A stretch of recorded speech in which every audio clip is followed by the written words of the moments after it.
Normal Sports Talk Worldwide with some news from the world of boxing. So y'all know what time it is. You ain't in a rush to get concussed. Now, some heavyweight news. Heavyweight news. We'll keep it there, right? We're going to talk about Tyson Fury, the WBC champ, versus Anthony Joshua, every other title champ, right? We're talking about the undisputed fight that's supposed to be coming up soon, I guess, right? But we'll get to that in a second. I'm gonna start with this, right? Since it's kind of like a bridge to this one. Alexander Povetkin and Dillian White fought. Dillian White knocked Alexander Povetkin out. Did a video about it yesterday. Bottom line is, no problems there. But notice, right? Because the title of my video was, well, not the title, but actually I talked about in the video that for me, right, Alexander Povetkin looked weird. It looked like something was wrong with the man, right? And I was saying that. You guys know I didn't watch anything before or anything after. Now I've come to find out that a lot of people worldwide, I've seen articles from Britain, from America, I think even Russia, that are talking about how he looked, right? First, should Alexander Povetkin retire? No, he shouldn't retire. I know he's getting old. He shouldn't retire on that. And I'm telling you now, you heard it here first, he won't. Because something else was definitely wrong with him. If you're looking at how fast they threw in the towel at the end of that fight, we're talking about Alexander Povetkin here, who he was hurt badly in the first round or second round against Michael Hunter. Bad. Came back to at least get himself a draw. He was knocked down twice with Dillian White, right? Come back to handle his business. He was hurt, matter of fact, against David Price. Bad. Came back to stop David Price. So they wouldn't be wanting to throw in the towel. Something was wrong with the man. He looked like something was wrong with him.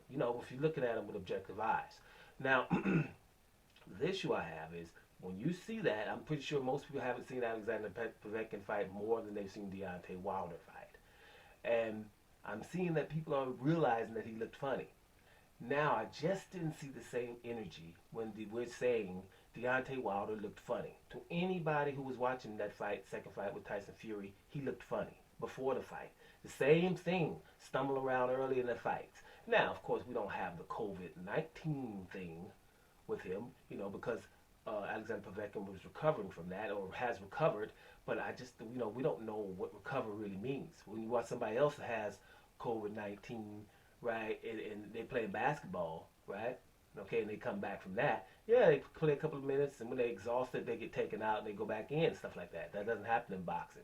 So it's just a different dynamic there. In other sports, yeah, you can have it and come back or whatever, but you can get taken out of games, you get timeouts and all that old stuff. This ain't popping off in boxing. So that's therefore, I don't think your boy's going to retire because of that situation. And I would just like to see the same energy because, damn it, if you're looking at Deontay Wilder, we never see him exhausted. I'll tell you, like maybe against Luis Ortiz and when he was hurt real bad. Other than that, he's not getting exhausted, and he looked funny too. So, let's just be real. It's just no empathy there. It's a brother, nah, we don't see that he looks funny. He lost, period. Don't say nothing, right? And I'm not seeing that now. So I'm going to point that out. I know it irks a lot of people, but, we got to look at what the world is and how certain people are rolling on this planet so we can figure out what's the problem with this planet. What type of people are we having? Maybe we can get rid of them and the planet can flourish. Or we can at least establish the fact that, hey, it's you guys that constantly are like that. And you don't seem like you're from the same species. But let me keep it moving on. Right, we got the Tyson Fury Anthony Joshua fight. And, we all have our doubts about it because of all kind of things, right? All kind of things. We say they announce it every couple of weeks, and it's Eddie Hearn. Eddie Hearn is the promoter of Anthony Joshua, and he's young, and he got a lot of energy, and for me, it seems like a person likes to be in the middle all the time. He likes the limelight, but he's younger. There's energy there. But he's dealing with other guys who've been in it for a long time. The promoter of Tyson Fury, he has one in Frank Warren, over the UK, and he has Bob Arum in the United States, and they're complaining about your boy Eddie Hearn coming out saying everything. We've got the thing signed as the latest, right? And no matter what, we're talking since last June when they decided to fight each other, and the fight's supposed to be coming. And that's not, you always get something every couple of days where it's not. We're just saying this. Until certain things are squared away, It's not. So most people are saying, hey, first of all, we got to worry about the Deontay Wilder issue. For those that don't know, Deontay Wilder's in litigation with them to find out if they can get made, because Tyson Fury has a contract, actually, which also irks me. He has a contract to fight Deontay Wilder, and he just doesn't want to, honor that. That's what this is really all about. You make sure this is clear. If Tyson Fury would have just honored the contract, we would have this fight by now, because him and Wilder would have fought already, and then we'd have this fight, right? But it's because of that, and no one mentions that. Let's make sure that's clear. We won't mention that Deontay Wilder was looking funny in that fight, like you're doing with Povetkin, and that this guy's breached his contract for the second time, and we're sitting here and everybody's okay with that. But that's why we're not having the fight, because he's breaching his contract and he just doesn't want to fight Wilder again. Even though Wilder, the one with no class, which I did a video about, Johnny Nelson said he has no class, the one who got fat Tyson Fury, who was out of it in depression, was suicidal, motivated Tyson Fury and got him off the couch and gave him 50-50. I don't know how much more class you have. Does Anthony Joshua got that 50-50 class? Does Errol Spence have that 50-50 class? I don't know how many people got that 50-50 class, because I think at that particular time, Deontay Wilder could say, hey, man, I'm champion. I've been rolling. I'm knocking people out. If I pull you off the couch, and you definitely ain't getting no damn 50-50. I don't care if you was linear champion back in the old days. That's what he should have said. That's what anyone else would have. But that's not what he said. And after getting a draw, and should be upset for getting a draw, he should have said, man, I ain't fighting you no more.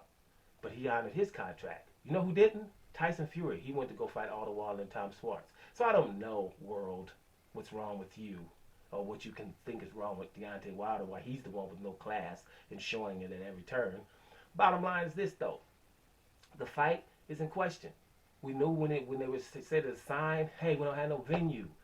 We ain't got no date and stuff like that. We don't know the guys don't know how much money they're gonna get, who's gonna foot the bill, those things. So basically, you don't announce when all those things are out there like that. But for some reason, Eddie Hearn keeps doing it, and people keep swallowing it. But here, the father of Tyson Fury, John Fury, is saying, hey, listen, he don't believe it.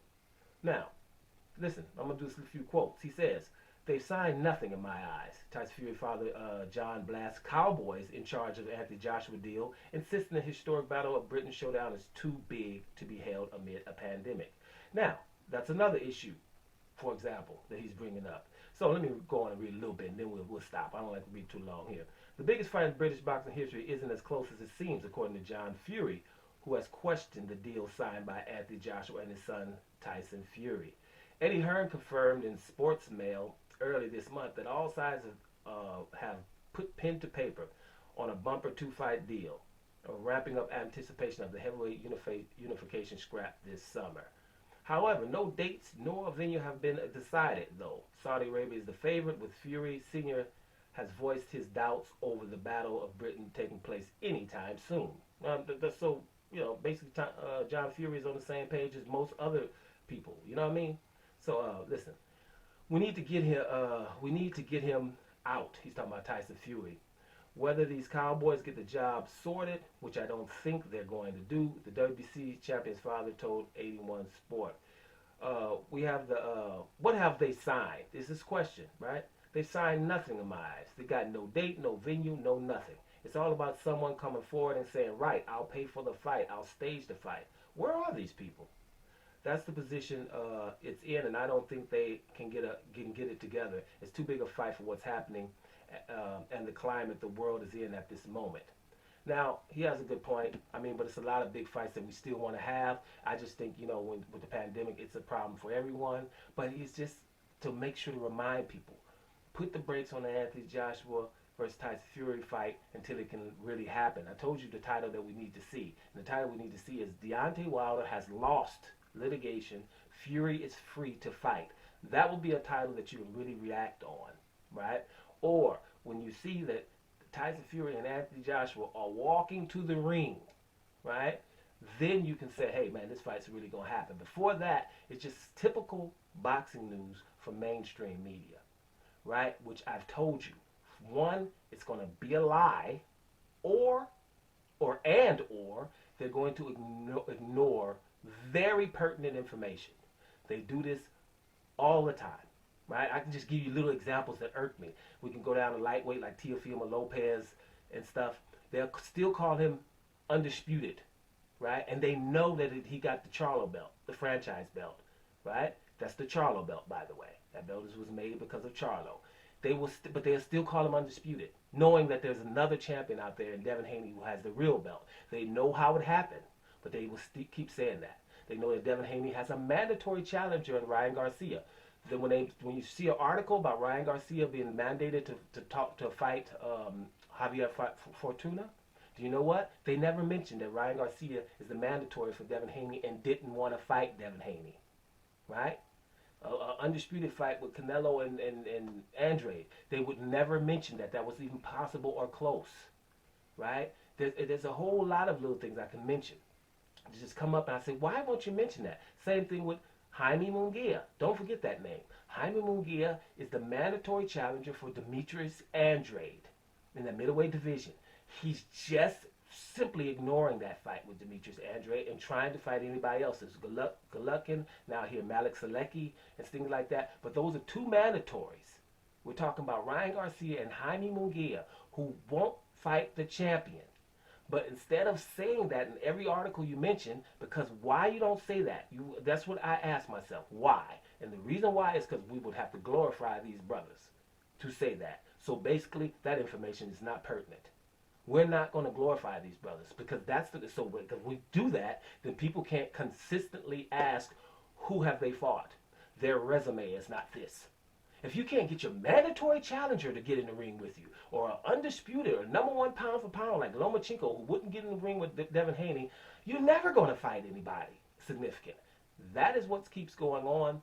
That's what they keep promoting. So, when you know that, that's why I keep doing things like this. So bottom line is, Povetkin shouldn't retire. Let me make sure that's clear. I don't think he should retire on that. He's not. Povetkin looked weird, but so did Deontay Wilder. And the other thing is John Fury does not think that fight with Anthony Joshua and Tyson Fury is taking place anytime soon. Welcome to the party, guys. Doma Sports Talk Worldwide. And I'm up out of here, y'all.